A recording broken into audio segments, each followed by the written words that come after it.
औज़ुबिल्लाहिमिनश्शैतानिर्रजीम बिस्मिल्लाहिर्रहमानिर्रहीम अस्सलामु अलैकुम वरहमतुल्लाहि वबरकातुहू। मैं मोहम्मद यासिर शर्जील उस्मानी अपने यूट्यूब चैनल के साथ आपकी खिदमत में हाजिर हूँ। आप सबसे दरख्वास्त है कि वीडियो को पूरा वॉच करें, चैनल को सब्सक्राइब करें, शेयर करें, लाइक करें, कमेंट करें और जो चीज़ कमी नज़र आए हमारी रहनुमाई करें ताकि हम उसे बेहतर से बेहतर कर सकें। आते हैं अपनी वीडियो की तरफ।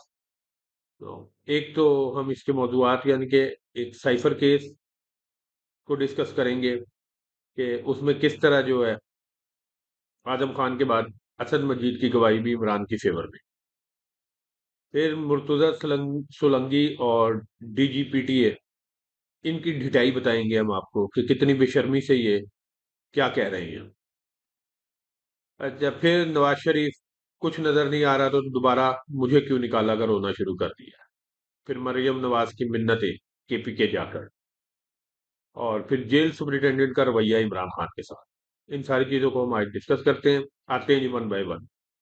सबसे पहले जी साइफर केस चल रहा है जी। उसमें आजम खान ने गवाही दी। जब आजम खान गवाही देने लगे तो पीटीआई की तरफ से कहा गया यानी कि जो है रहनुमाओं की कि कुरान पे हलफ लें। और फिर आजम खान ने कुरान पे हलफ दिया। और वो अपनी जो पिछली जो उन्हें गायब करके उनसे बयान दिलवाया गया था उसमें से बहुत सारी चीजों से उन्होंने इनकार कर दिया। मसलन एक तो उन्होंने इसी चीज से डिनाई कर दिया कि जी वो जो लेटर लहराया था वो साइफर था या नहीं, उसके बारे में उन्होंने कहा जी कि मैं कुछ नहीं कह सकता। फिर दूसरी चीज उन्होंने इस चीज से भी डिनाई कि जी किसी मुल्क से हमारे ताल्लुकात खराब हुए उसकी वजह से। तो ओवरऑल यानी कि फिर आजम खान ने यह भी वादे कर दिया जी कि मेरा 161 और 164 का बयान हल्फ नहीं था। ये जो मैं बयान दे रहा हूँ ये मेरा हल्फिया बयान है। और उसके बाद इमरान खान ने उन्हें थपकी भी दी और वो इमरान खान के कान में कुछ कहकर भी गए, जिसके बाद यानी कि जो है ये इमरान खान ने यानी कि कहा जी कि उन्होंने बिल्कुल सही बयान दिया। अच्छा, उसके बाद जी असद मजीद साहब की जो बेसिकली ये साइफर लेकर आए थे उनसे यानी कि जो है जब बयान लिया गया तो उन्होंने भी उस बयान में जो सबसे बड़ी चीज इमरान की फेवर में गई, उन्होंने कहा जी कि ये जो है साइफर एक बहुत बड़ा धचका था पाक अमेरिका ताल्लुकात के सिलसिले में। तो यही बहुत बड़ी चीज है जी कि ये धचका इसका मतलब है कि अमेरिका से ये साजिश हुई थी और इमरान खान को हटाने के लिए।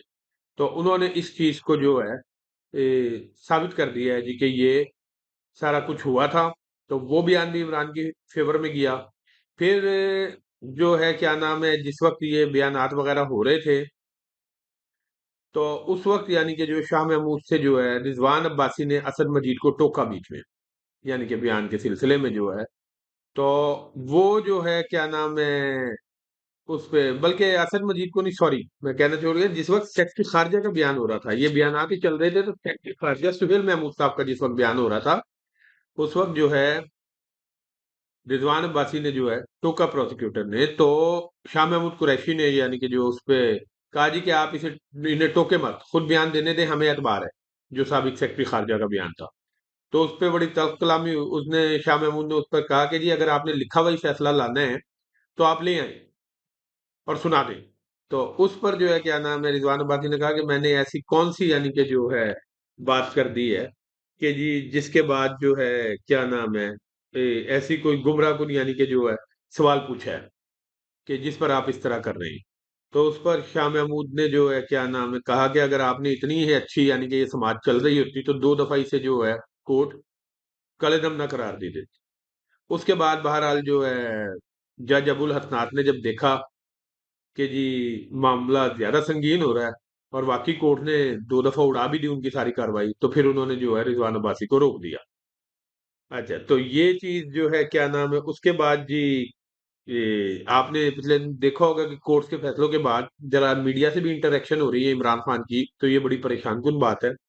तो जेल सुपरिटेंडेंट और डीआईजी जेल ने इमरान को मीडिया से बात करने से रोक दिया, जिस पर इमरान ने कहा जी कि आप मुझे इससे नहीं रोक सकते और मुझे अदालत ने इजाजत दी है। तो उस पर उन्होंने कहा जी हमारे पास ऐसा कोई हुक्मनामा नहीं है, आप अगली बार हुक्मनामा लेके आइएगा। ये सारी हड़बोंग सिर्फ इसलिए है कि ये लोग इमरान का पैगाम बाहर पहुंचना शुरू हो गया है और ये इनके लिए किसी तरह भी जो है ना बर्दाश्त नहीं हो रहा इनसे, और इन्हें पता है कि ये पहले ही हारे नहीं है। अगर इमरान की यानी कि जो इस तरह ये आवाज बाहर पहुंच गई, तो ये तो मजीद इनके लिए जो है नुकसानदेह होगा।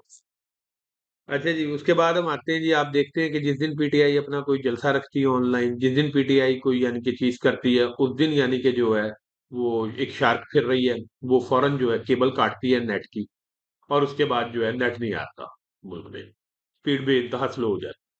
तो इस सिलसिले में सवाल हुआ मुर्तजा सोलंकी से, जो वजीर इत्तलात और डीजीपीटीए से, तो निहायत बेशर्मी से उन्होंने कहा जी कि हम कोई गारंटी इन फ्यूचर भी नहीं देते, क्योंकि इन्होंने इलेक्शन से पहले इसे बंद करना है। और जो डीजीपीटीए ने भी कहा ये फनी खराबियां आती रहती हैं। आप ये बताएं इससे पहले कितनी बार ये आती थी? कभी साल में एक दो बार हो जाता रहे वाकया, अब यानी कि जिस दिन जलसा हो उस दिन होता है। फिर इनकी मजीद बेशर्मी कि इन्होंने पहले पीटीआई की ऑफिशियल साइट बंद कर दी पाकिस्तान में, अब पीटीआई ने दूसरी साइट पे जो है कैंडिडेट शो किए, इन्होंने वो भी बंद कर दी है। बहरहाल जी, मैं उसके लिंक इस साइट्स का इसमें डिस्क्रिप्शन में लगाऊंगा, तो आप वीपीएन के जरिए खोलिए। दूसरा, पीटीआई इसका मुतबादिल भी यानी कि जो है ये बंद करते रहेंगे, पीटीआई लाती रहेगी। ये खौफ है पीटीआई का, उस खौफ से ये नहीं निकल रहे कि ये सब कुछ करने के बावजूद भी पीटीआई का वोट बैंक नहीं तोड़ पा रहे।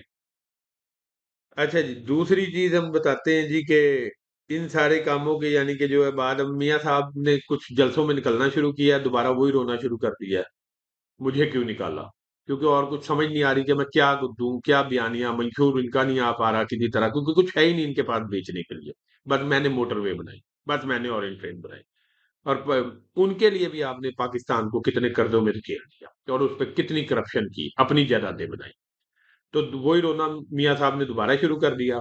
अच्छा, फिर केपीके में जाके मरियम नवाज जलसों, मिन्नतें, मानसेरा गए ये, मानसेरा में जी मिन्नतें आपसे जो है कि आप एक बार वोट दें, और जो है क्या नाम है, हम आपको जो है क्या नाम है, ये करेंगे वो करेंगे दावे। फिर ये मरियम नवाज ने कहा जी केपीके कोई तजर्बागार नहीं है कि हर कोई आए और तजर्बा करके चला जाए। जी बीबी, केपीके वाकई तजर्बागार नहीं है। अगर वो तजर्बागार होती तो ये जिस तरह पंजाब में हर दफा आप दो नंबर तरीके से आ जाते हैं ना, केपीके में भी आके दिखाते। केपीके वालों ने कभी अगली बार लगातार उस बंदे को मुंतखब ही नहीं किया जो काम नहीं करता। एक वाहिद इमरान खान है जो 2013 में भी जीता और फिर 2018 में भी जीता। तो ये आप लोगों के मुंह पे बहुत बड़ा तमाचा है। बहुत बहुत शुक्रिया। मिलते हैं इंशाल्लाह ताला अगली वीडियो में।